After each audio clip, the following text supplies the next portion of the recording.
l'exercice, ça fait plaisir, vraiment.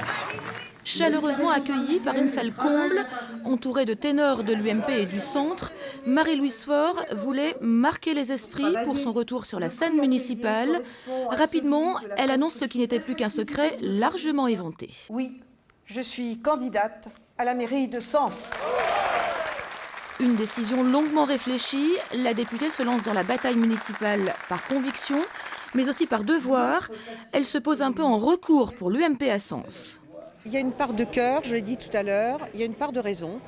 Et c'est vrai que la situation de la ville est très inquiétante. Et je dois dire que depuis plusieurs mois, et oui un peu plus même, les maires des communes s'inquiètent de la situation de la ville-centre.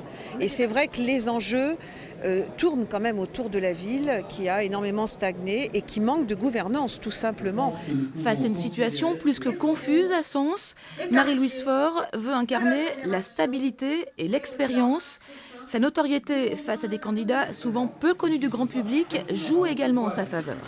Elle était déjà maire après les communistes. J'espère qu'elle va maintenant être maire après l'équipe qui est en ce moment. Hein, il n'y a plus rien de toute façon à Sens. Il n'y a pas de dirigeant, ça ne se dirige pas. C'est le problème principal de Sens qui, depuis les années 71, comme l'a rappelé Henri de Rincourt, pratique le zapping municipal. Il faudra pour Sens au moins un mandat, si ce n'est deux, pour arriver à ramener une stabilité sur la ville. La sécurité sera l'un de ces axes forts de campagne, une façon de labourer sur les terres du FN d'Édouard Ferrand. Face à une gauche déchirée, l'unité affichée de la droite et du centre peut également rassurer. Un petit grain de sable toutefois dans cette union qui ne sera pas totale. L'UDI Claude Vivier est bien décidé à conduire une liste centriste.